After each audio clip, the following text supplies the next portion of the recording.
that we can host these in person. So as Wako have mentioned, my name is Daniel Degg. I'm the Growth Hub Manager for Skills Apprenticeships and Training. So I look after the Skills Hub, which launched late last year. I'm joined today by my colleagues Avalia, Mike, Ashi, and my guest speakers, and Alison, who will introduce themselves in their section within the presentation this morning. So the GBSLEP Skills and Apprenticeship Hub officially launched at our LEP annual conference in December 2020. It's been formed to create a one-stop shop for employers that skills support, marketing and intelligence. There have been no specialist skills brokers or advisors within the Growth Hub until now. So we do have a new team of 2 skills brokers and 2 apprenticeship advisors that allow us to deliver an entirely business-focused skills offer to employers locally. Really close links to the Growth Hub, that is in place. We do have 12 business advisors within the Growth Hub. There are leads that have been back and forth and referrals that we pass to the Growth Hub from employers that are interested in topics such as UK transition, access to finance and grants. We have got a target within the Skills Hub to complete training needs analysis with 2,190 employers over the next 2 years. And we now have a brand, we have a website. The website is integrated into the Growth Hub, and it continues to be developed as time goes on. The key functions of the website allow you as an employer to book a training needs analysis with one of our advisors. There's a search function for a course directory on our website. There's also a function for individuals to search for apprenticeship and traineeship vacancies. And there's a whole bunch of access to news, studies, guidance, events, and resources across the skills platform, from apprenticeships, traineeships, based work academies, anything skills related. So I am now going to pass over, after that introduction, over to my colleague Avalia, who is leading on my Kickstart. Morning, everybody. My name is Avalia, and my role within the Skills Hub is as a skills broker. So very briefly then, I'm going to give you all an overview of what the Kickstart Scheme is. So the Kickstart Scheme is a fully funded employment initiative designed to do 2 things. Firstly, the Kickstart Scheme, it enables businesses to invest in young talent and to grow their workforce.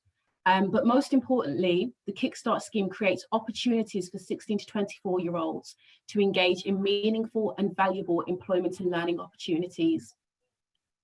So since the launch of the scheme in September last year, more than 120,000 Kickstart placements have been created, providing those young people deemed as furthest away from the job market a real opportunity to experience the world of work, develop sector-specific skills, and increase their chances of entering long-term sustainable employment. So the Kickstart Scheme, it has the following features. All placements offered must be for a minimum of 25 hours per week for 6 months. Employers will receive 100% funding to cover national minimum wage, and this includes employer national insurance and pension contributions as well. Employers will receive a grant of £1,500 per placement, and this is to cover the costs of the young person's training and any other setup costs associated with onboarding. So this could be for essential equipment, laptops, IT resources, or uniform, for example, if your placement needed to wear uniform to carry out their day-to-day role. At present, larger employers who can offer more than 30 job placements can apply to the Kickstart Scheme via the DWP online portal directly. What we're doing at the moment is the GBSLEP Skills Hub are supporting smaller employers that are offering less than 30 placements to access the scheme by connecting them with reputable gateway organisations. We will get into this in a little more detail towards the later part of the webinar, but just to mention it briefly here, please note that as of the 3rd of February, the application process, it will change, and the 30 job placement threshold for smaller employers will be removed. So what this means is that for smaller employers, you will no longer have to apply to the scheme via a gateway if you do not wish to do so, but you can now submit an application to the DWP directly. The option will still be there to use a gateway if you want to, but regardless of the Kickstart route that our clients opt to take, we'll still be offering impartial support to help businesses navigate through the application process and just find out what the best choices are for you and your business.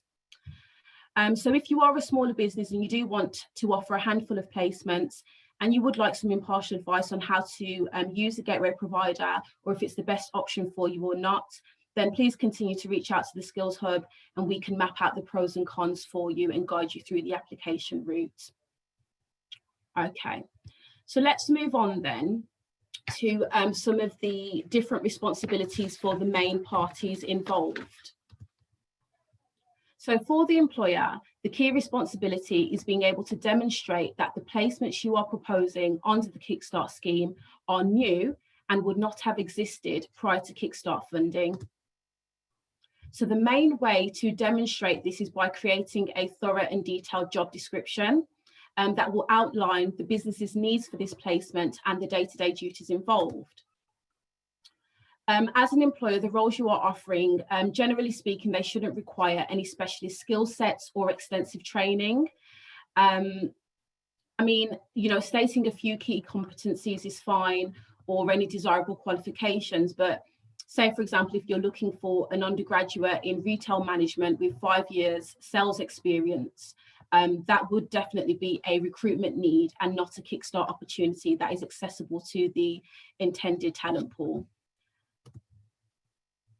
But in saying that, you know, it goes without saying there may well be graduate talent in receipt of universal credit that are at risk of long-term employment due to the area that they live in. But for the most part, opportunities will need to be entry-level roles. Okay, so the DWP work coaches will use your job description to talent match candidates from their employment caseloads and then present you with a refined talent pool to interview. And as the employer, you will have the final say in terms of who you make final placement offers to.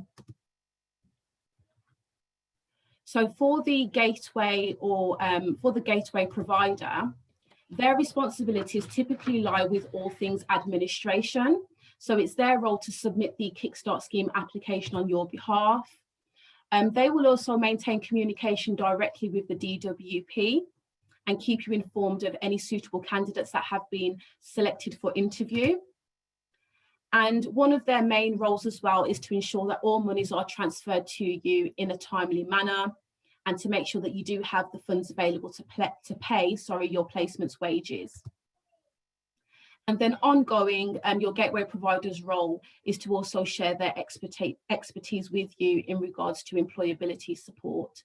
So very often what you will find is that a lot of the gateway organisations are also training providers. So they're in very good stead to offer you that additional employability support with any training needs for the young person as well. So that is all from me. I'm going to hand over to our fellow colleagues at the Department for Work and Pensions.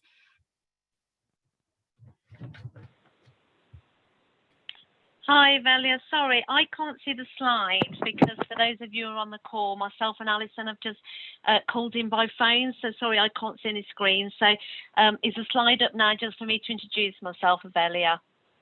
Thank you, Anne. Yeah, okay. Hi, folks. So yeah, I'm Anne Gemmell, and my colleague Alison Hirons is also on the call. So we've just jumped on the call today, just to answer any questions that you may have, but just to give you a little bit of an overview. I think Ivelia's probably summed up some of the things that I was going to say, but just to probably reinforce them, yes, there have been some changes in the last few days, and that is around gateways and employers. So yeah, as Avelia alluded to, the application for gateway organisations closes tonight. From the 3rd of February, employers who are offering less than 30 vacancies can actually make an application themselves without using a gateway organisation if they so wish. That obviously is something for you to decide yourself, but obviously gateways do have a lot to offer, and as Avelia said, some of the gateways will be able to offer that employability wraparound support that you may not be able to offer yourself. So those are the sort of things that we're looking for in these placements. So the placements have been created, as Avelia said, for 16 to 24-year-olds, 25 hours a week at national minimum wage. the placements have been created to give some of our young people who are at risk of long-term unemployment a chance to get some work experience and that additional wraparound support, so that when they complete their placement, they are more employable and have something to put on their CV, something to talk about at interview. So when you're thinking about if you can create a placement in your organisation, as Avelia said, it has to be something that you would not have created without Kickstart. So if you were thinking of recruiting anyway, Kickstart is not for you. This is about you thinking about in your organisation where you may be able to create something for a young person for 6 months to give them some work experience, you know, be a proper job, a vacancy, but also that wraparound support to either, if your organisation at the end of the day has something they can offer them at the end of that placement, or indeed if they don't, so that you can give them that support to apply for something else. So that is really what Kickstart is all about. I think around what you need to put a detail on your vacancy, I think Alison's going to cover that. So I'll just hand over to Alison at that point, and I'll stay on the call for as long as I can to answer any questions that you may have. So Alison, I'll just hand over to you at this point. Thanks, Anne. Hi all. As Anne said, my name's Alison Hirons, and I'm an employer advisor working on the district Kickstart scheme for Birmingham and Solihull. I just wanted to say a little bit about job descriptions because it's very important really to have the detail just right. So once the Kickstart grant application has been accepted, the employers, Kickstart Gateway organisations, are asked to submit the job description templates. And you know, as Avelia has already said, the work coaches in the job centre are going to be talent matching against people that are on their caseload. So it's very important to attract the right people by having the right detail in those job descriptions and have the right information about what the job's going to entail. I also want to say something about the application process, because you will also be encouraged to put in there how applicants apply for the job, and in many cases that will be by sending a CV to a given email address. But bit of sort of good practice to share. Some employers, what they've done is asked for candidates to submit a letter of application, just detailing really why they might be interested in, you know, taking this vacancy. And I think it's a good idea. It's a great idea because, you know, we're looking at a cross section of candidates for Kickstart. I think, as Avelia already said, we do have people that are claiming universal credit who are, you know, sometimes graduates who may or may not have much work experience, but also candidates that may be on entry level in terms of academic qualifications, and encouraging them to put some information in, you know, in another format than just a CV might be a way of teasing out other skills and other competence that they might have in doing specific jobs and roles. But that's, you know, that's just an emphasis that I wanted to bring home really about job descriptions and how important it is just to get that right really, you know, and make sure that we're attracting the right candidates to the right jobs. I think that's all from me then, Avelia. If there's anything else you want us to say. Thank you so much, Anne and Alison, for your contribution there. We may revisit it depending on what questions come through in the function chat. Sorry, in the chat function. We may revisit just a few different ways that they can employers can prepare their businesses to submit a strong application. But I think the main takeaway point there is to have a clear job description. So thank you very much for that, Alison and Anne. We'll just move on to colleague Mike. Hello, good morning all, and thank you for joining us this morning. My role is as a skills broker, obviously primarily focusing at the moment a range of different skills opportunities, obviously focusing this morning on the Kickstart. I've got the potentially slightly boring part of the presentation, which is part of the application process, but bear with me because I think you'll find it will be valuable. Effectively, what we do is we engage organisations on a one-to-one, almost mentoring process. And that's essentially to understand your requirements and needs. We'll go into additional areas where we may be able to support you in a few moments. So effectively what we do is we ask you to attend an appointment, normally by Teams or Zoom, or of course telephone, with us.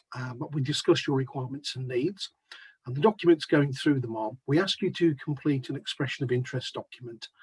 This is really to provide an introduction to your business, contact details, along with important questions that are raised, such as, have you considered how you would support the long-term employability of a young person through your Kickstart placement? This could involve, for example, developing their soft skills, communication, teamwork, and of course the development of a CV. We also ask you some basic eligibility queries and questions, which obviously are important.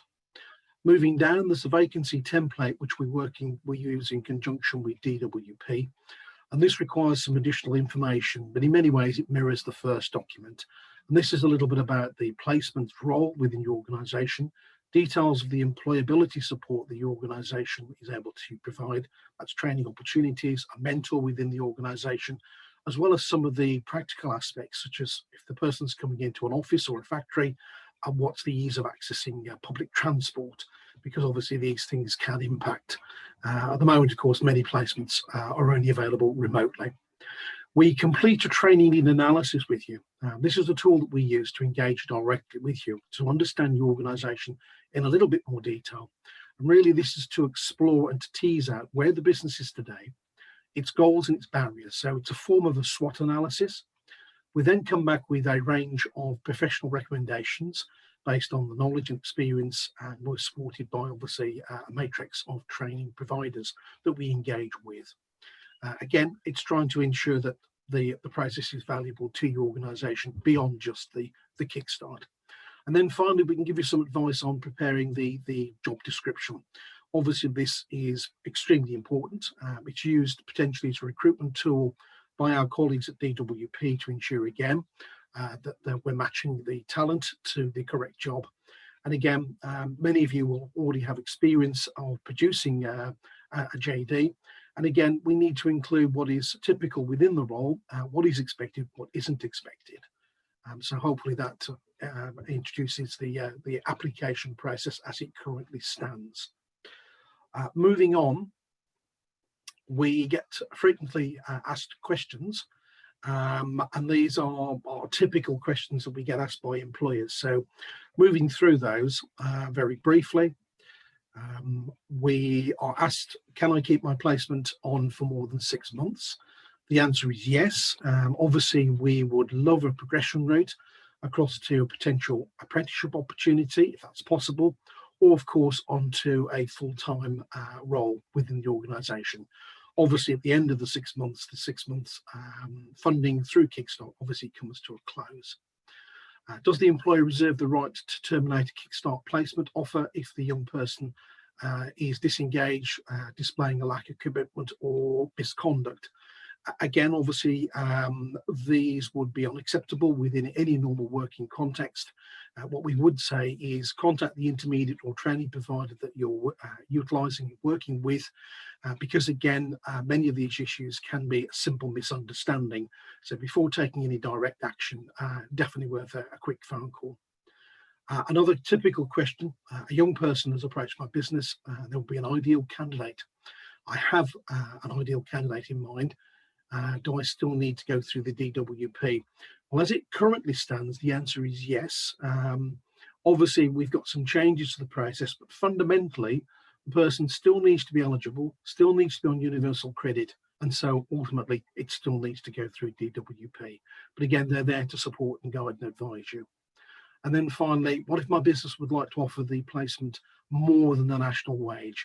The national wage for a 16-year-old, for example, is as little as £4.55 per hour. And yes, we would actively encourage you to pay more if you can. And again, that's perfectly acceptable through the process.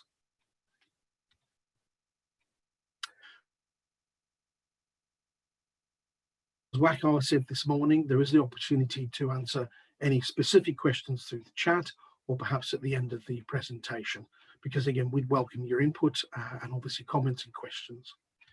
Moving downwards, we've mentioned the training need analysis document.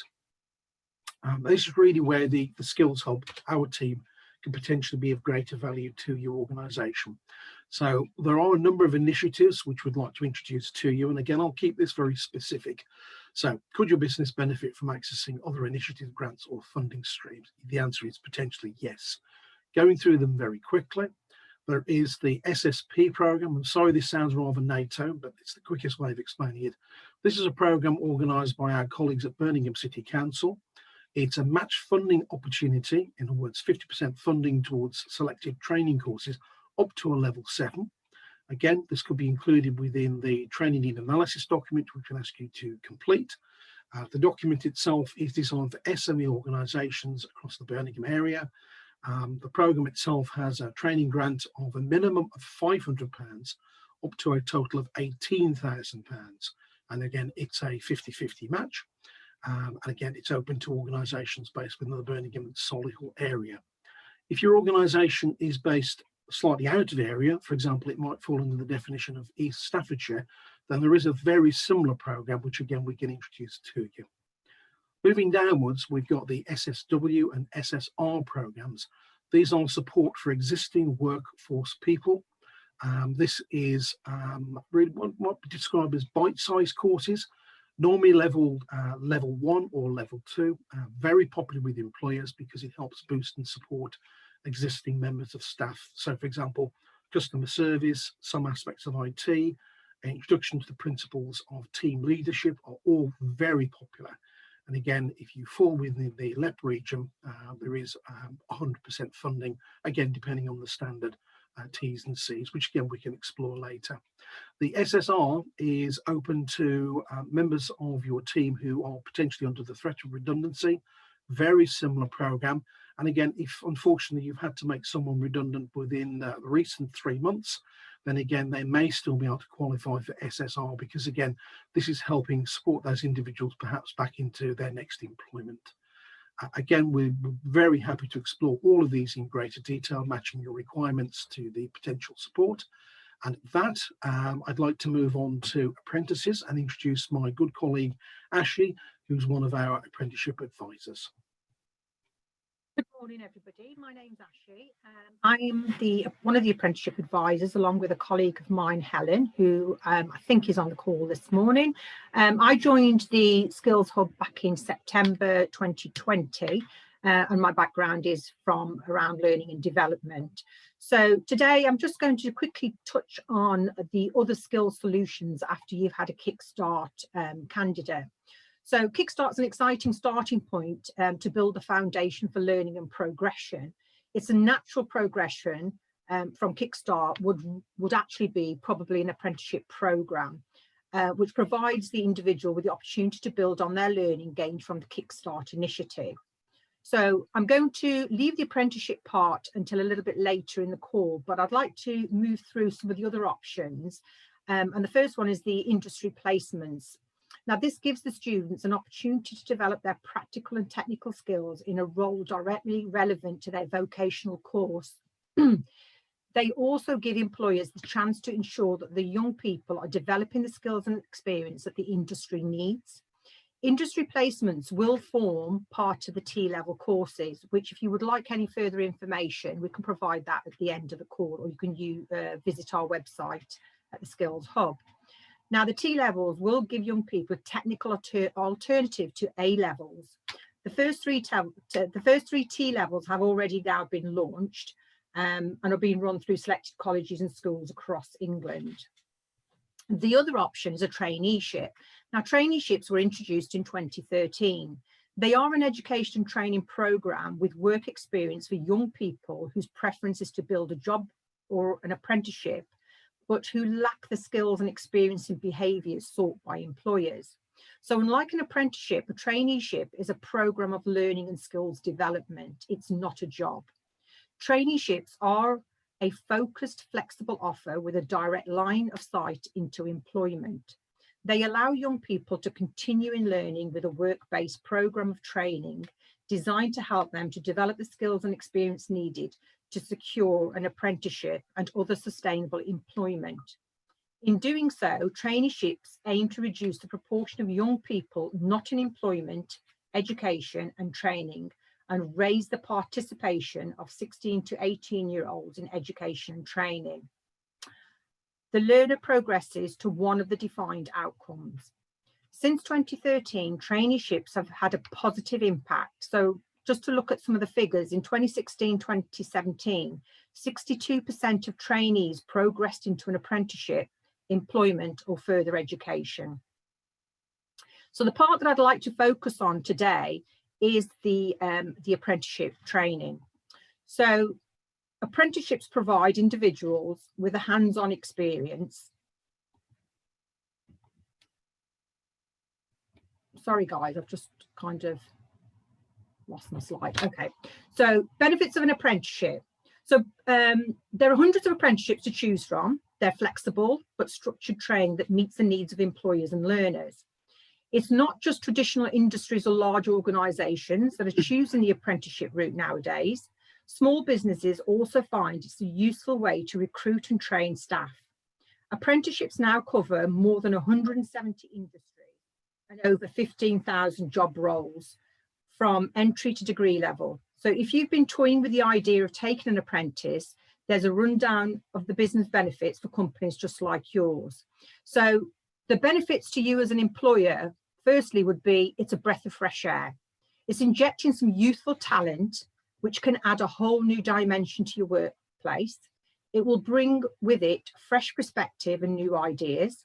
This in turn can excite your existing employees and spark a boost in overall business productivity. There's also increased productivity. So in employing an apprentice is a high cost-effective way to increase your workforce. So studies have shown that over 80% of businesses that employed apprentices found their productivity had increased as a result. So the average apprenticeship increases productivity by £214 a week, while the minimum wage is just £4.55 an hour for a 16 to 18-year-old.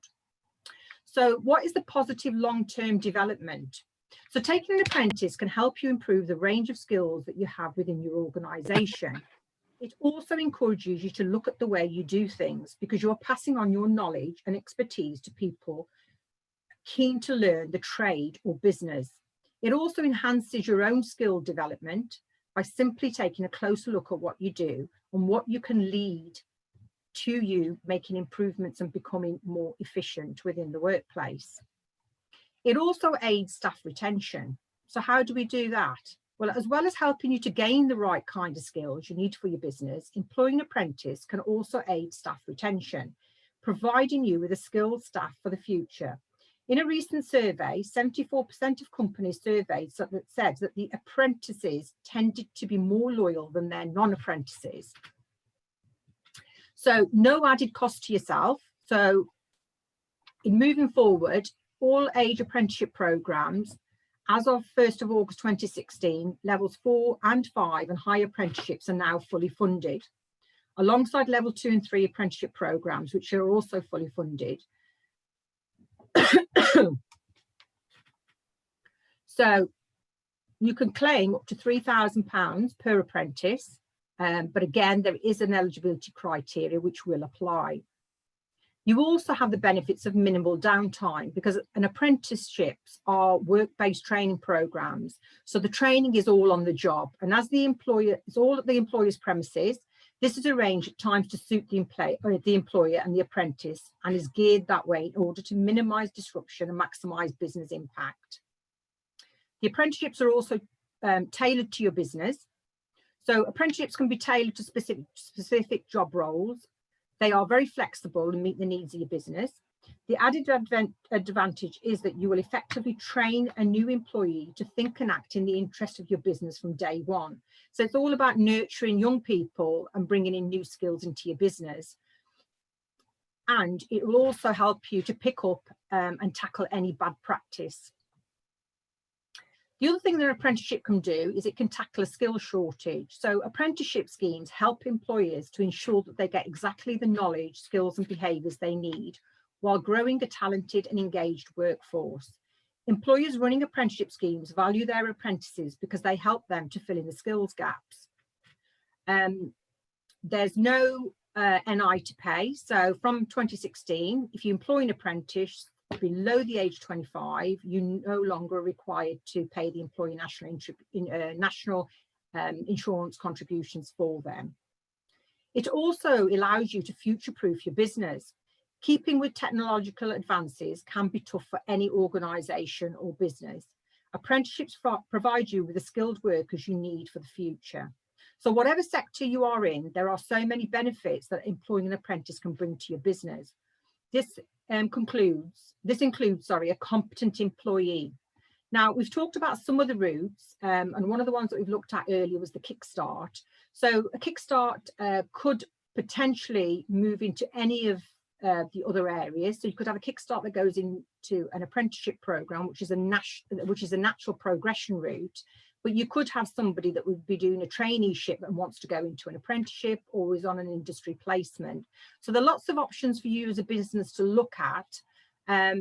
So that's everything from me. But what I would like to say is that we are at the moment doing one-to-one business training needs analysis for your businesses. So if you are interested, you can book those on our website at the Skills Hub.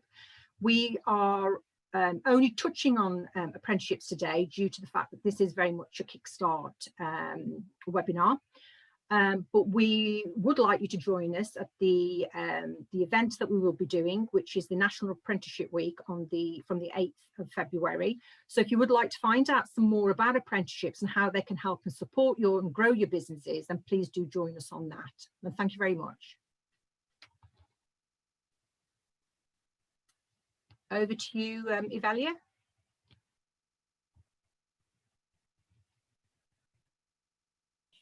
And of course, as Ashley said, contact details for the particular skills brokers or apprenticeship advisors that you'd like to contact will be available towards the end of the webinar. So please feel free to make a note and get in touch.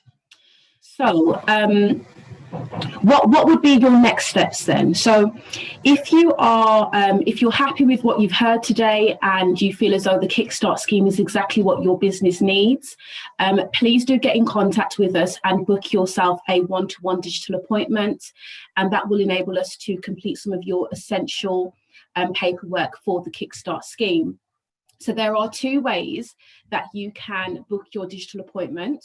You can contact us directly via email, and the email address is as presented on screen, or alternatively, you can visit our website and complete an inquiry form, which will capture all of the relevant details for either myself or Mike to get back in contact with you.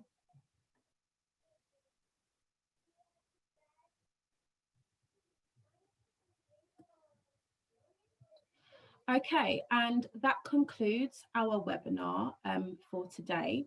It's in perfect timing because the final few minutes that we do have, it just allows us to go through any burning questions that any of our attendees might have. So I think I will open up the floor to our host, Wakar, to go through any questions that have been left in the chat function. Thank you, Valia. Great presentation, guys. I just want to say, I'm sure on behalf of everybody attending as well, that a big thank you, and it was a great presentation. From the comment in the chat section, there's a recording of this, and it will be available on our YouTube channel. If you're having trouble finding it, just do contact us directly by email. We'll send you the link. I'm just going to open the chat box now and see if there's any relevant questions.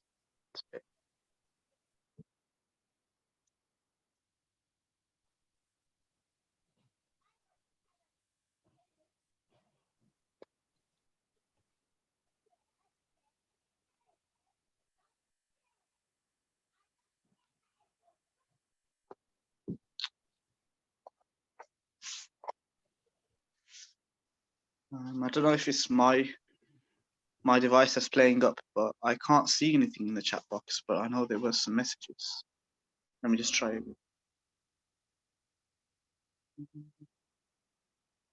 No, I mean, the chat box, it looks blank to me. I don't know if, guys, you can see from your end. Yeah, I can see a few, Wakar. I don't know if you want me to read it out. Please do, yeah. It's just showing blank on my end. Oh, right. Okay. So there's one here from Gerard saying how many Kickstart placements have been matched nationally and regionally? Thank you. Answer this question. Yeah. Go ahead, Dan. I don't know if Alison and Anna are on the call still, but I was at a webinar by EWP 2 weeks ago. They stated that there are currently 45 Kickstart Gateway organisations operating within the West Midlands that are working on recruiting 3,500 Kickstart jobs at the moment. And there are 250,000 Kickstart placements in total nationally. The steer that we're getting from the West Midlands Combined Authority, which is the GBSLEP area, and the 2 other LEP areas, so the Black Country and Coventry and Warwickshire, they're looking at a target of 20,000 Kickstart placements for the West Midlands. That's kind of the scale that we're looking at. We know a lot of large companies that are recruiting Kickstart learners, such as Severn Trent, that have recruit 500 Kickstart learners. Tesco have pledged to recruit 1,000 Kickstart learners, progression route onto a level 2 retail apprenticeship at the end of it. The role of Mike and Avalia is very much to engage with the local SMEs to encourage that through those connections that we've got. We have another one. Thanks, here. Daniel. Donald. Donald is asking, with remote working being a new norm, is it appropriate to include that a pre-interview requirement? Is there any responsibility on the employer on the home workspace ergonomics?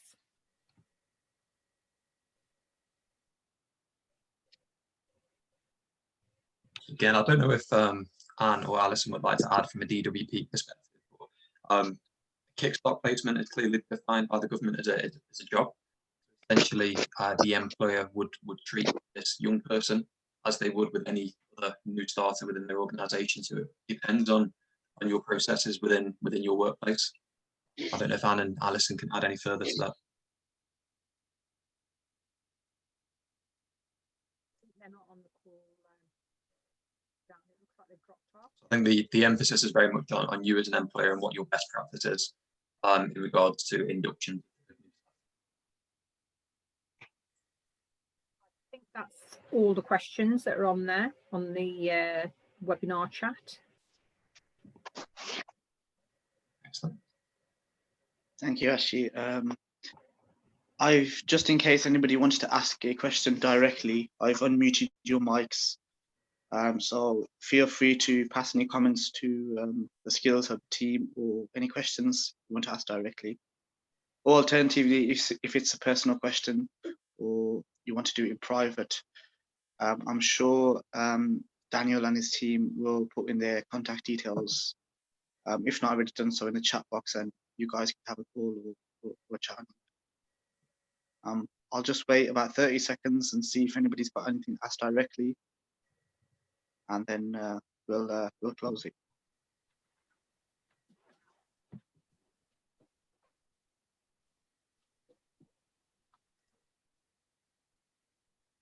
I don't think there's any more questions from anybody.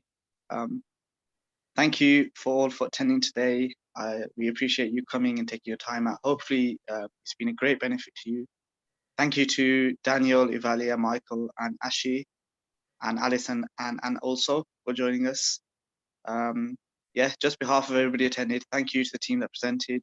Don't know if you want to say a final word, guys. Just a big thank you from us at the Skills Hub. Obviously, this is our first event, so I really appreciate your support. So now we're here to support local businesses and represent the SMEs within the GBSLEP area. So really keen to work with all the SMEs within our patch. So if you do have any queries around anything skills related, just a final reminder to get in touch with your local Skills Hub, and the details are on the final screen. So thank you very much. Thank you. Thank you again. Have a great day. Thank you. Great job, guys. See you. Bye-bye. Bye.